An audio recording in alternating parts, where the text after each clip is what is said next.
fermentation. What do you know about it? Are you interested in it but scared and wondered, where do I begin? Well, you've landed on the right video. I'm Del, this is Dishes with Del, and every week we cover a new skill.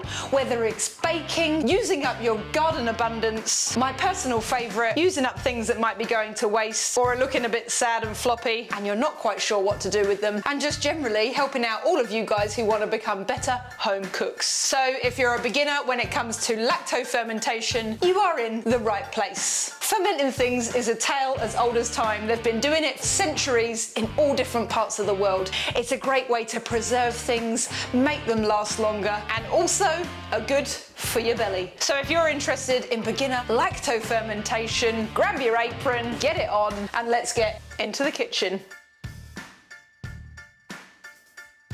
So lacto fermentation, you can use anything for this. I've got some fruit and I've got some vegetables. Now, if you're wondering, Del, what is lacto fermentation? Would I have come across it and why don't I know what this word means? Well, if you've ever eaten anything like sauerkraut and almost like kimchi, they are lacto fermented. And lacto fermentation is the natural process whereby using salt, you encourage the good bacteria to grow while stopping all of the bad stuff. That's what the salt does. And then them good bacteria create acidity and tang, all while preserving the food you've put it in. Now, isn't that cool? Let me know in the comment section down below, have you ever lacto fermented anything before? I'd love to know. But if not, I'm gonna show you in this video how to do something that's soft or something that's maybe a little bit harder. We're gonna do a salt mix like you would do if you were making sauerkraut, and we're gonna do a salt brine like I have done to these garlic scapes. It's not complicated, and anyone at home can easily do this because you only need the vegetables and the fruit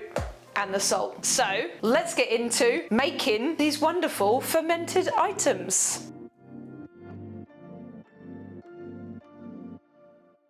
First thing we are going to do is deal with the fruit, and we are going to do it in the same style of a sauerkraut. If you're looking on how to make a sauerkraut, I've added a video up here. I made this one with beetroot, and I mean, that must have been probably a year ago, and this stuff is, oh, it smells funky, it smells delicious, it's tangy, and that's been in the fridge for probably nearly a year, and we are still good. Oh, the flavour of something that is fermented and lacto fermented like this is, oh, it's just delicious. If anyone's ever eaten sauerkraut, you know what I'm talking about, that lovely tang. Anyway, this is how you do it. You take your fruit, and the reason why I love this is because it's a great way to use up anything that might be abundant. You know, if it's like coming up to harvest time, or it might just be something that you bought and is starting to go a bit soft. So these apricots are a great example. They're all a little bit squidgy, but are perfect for this job. We're going to prep them, and then I'm going to give you the easy sum on how you work out your amount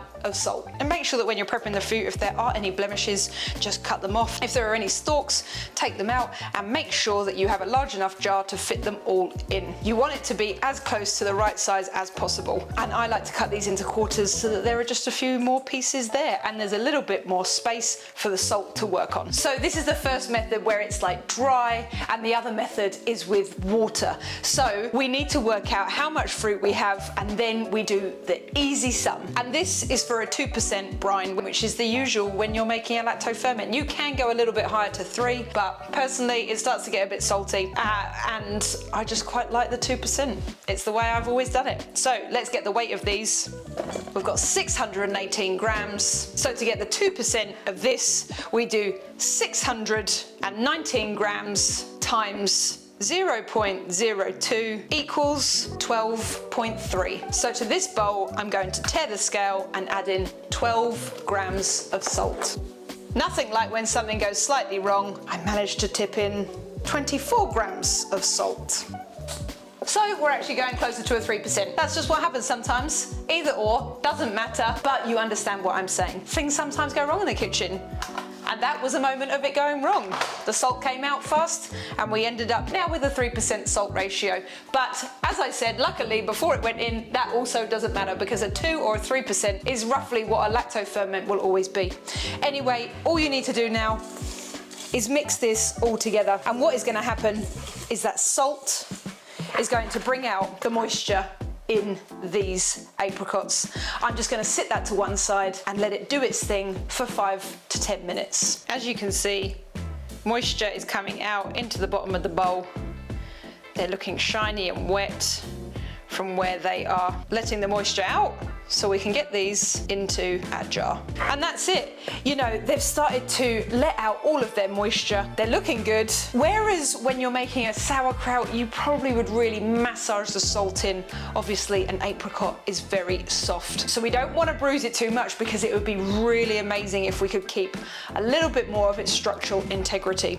But what we need to do now is pile it up in this jar and make sure that we really push it down. And even more juice is going to start to come out, because we do not want any air anywhere through the pile of the apricots, because air is the enemy of a lacto fermentation, because that is where bacteria can start to grow. So with this, you'll see some juice starts to come out as we push it down, and by the time we get to the top, there should be a little layer of liquid. There might not be loads right now, but by day 2 there will be a little bit more.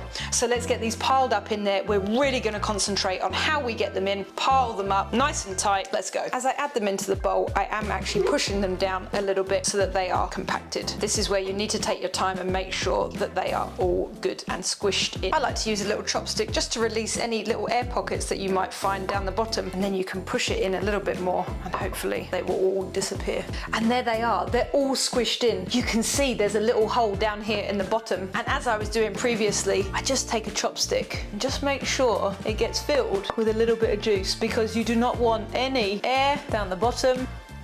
No gaps, all nicely squashed in. And it's as simple as that. That's why it's really important to keep that fruit like nice and big, because you are going to squash it quite a lot, and we still want to make sure we've got a little bit of integrity in them when we come to eat them. And now this might not be ideal, but I don't have a weight. If you have a weight, use one of them.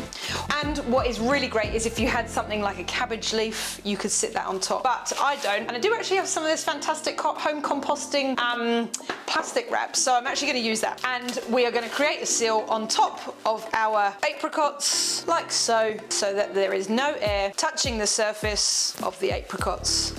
That is it done. All I'm going to do now is put a label on it, and we're going to leave it on the side. Anything up to 3 weeks. It depends how tangy you like, but you will see in these next set of clips what has happened to this along the way. Obviously, I am making this video, and I have just made this with the magicness that is the that is time. I can show you what has happened to it, and much the same in the way like these garlic scapes. We're going to need to open the lid and burp it every now and again, because the gases build up. Otherwise you might have a little explosion, but it is very simple. And as I said, you don't need any special ingredients. And I put the lid on, but I forgot to say, what you can do is also just run a piece of paper towel around the top, just to make sure that there are no bits and bobs hanging on here either. Put it on the side. Every day we're going to give it a little open. We're going to start to see it bubble. After about a week, we're going to give it a taste. Is it where we like it? And basically the thing with the lacto fermentation is you take it to the point of the sourness, tanginess that you like. It can be anything from 1 to 3 weeks, also depending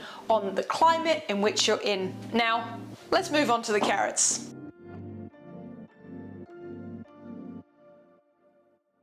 Now it's time to use these sad bendy carrots. You can see here, this carrot, he is a little bit brown towards the ends. I might cut this little bit off, but this is what I love about lacto fermentation, is that you can use these you can use things that are starting to look a little bit sad. So long as they are not moldy, you are a-okay to use them. It's a really great technique for saving things that might be starting to look sad in the fridge. You can try and be the best you possibly can and still end up with maybe a bit of sad old courgette. You could do them in this style. You might end up with some sad bendy carrots, or maybe you're growing cucumbers in the garden and all of a sudden you've got 50,000 of them. Instead of pickling them, lacto ferment them. Like I said before, good for your belly and a much better way to store things. So with this one, we are going to make the liquid form, but again, we need to get the weight of the carrots, except this time we're going to add them to the jar. We are going to fill it up with water. We are going to take the complete weight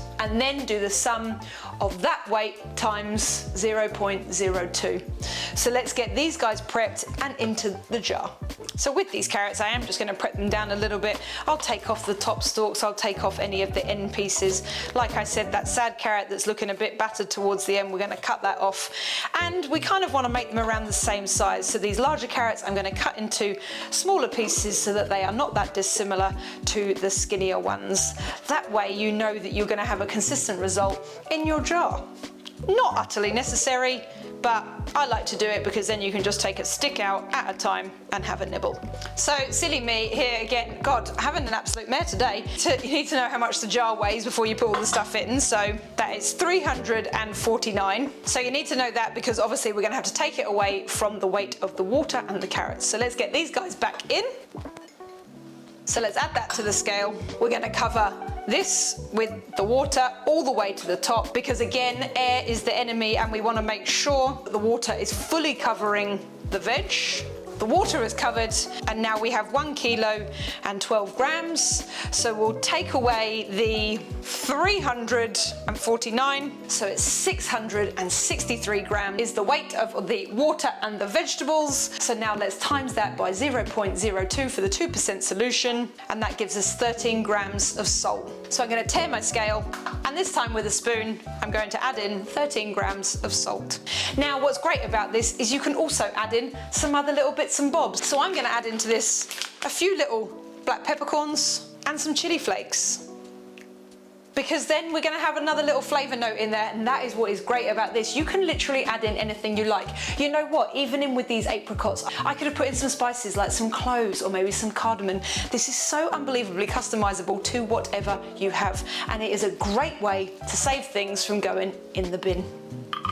Now the lid goes on loosely, and the same like this one, we're going to sit it on the side for anything up to 3 weeks. When it's got to the tang you like, then it goes into the fridge. But with this, we just need to burp the lid, let out some of the gas that's being made in there, again like this one, and I'll show you now what it looks like when it's done. And I'll show you the process of this one too, of when it is done and completed. Easy, simple ways to save veggies and fruit, and as I said before, all good for your gut. I think that one of the things with kind of lacto fermentation, which is where people get a little bit scared or maybe it goes wrong, is that every kitchen is different. If it's warmer, it's going to ferment faster. If it's colder, it's going to ferment slower. So if you live somewhere right now that's in the middle of winter, your fermentation might take 2 weeks to really get going. Whereas when I made these, it only took me a week because it's very warm here at the moment. So you've really just got to be conscious and looking and seeing what is happening with them day to day. And again, when you've done it more and are more confident, you can move on to different things and know that what you've created is going to be delicious and tasty. These are some garlic scapes that I made, and in this jar you can see the lacto fermentation has really begun. You've got that cloudy liquid, which is the telltale sign that good things have started to happen, and these have just sat in the fridge. You don't need to burp them like you do when they are out, but these things are wonderfully garlicky, incredibly crunchy,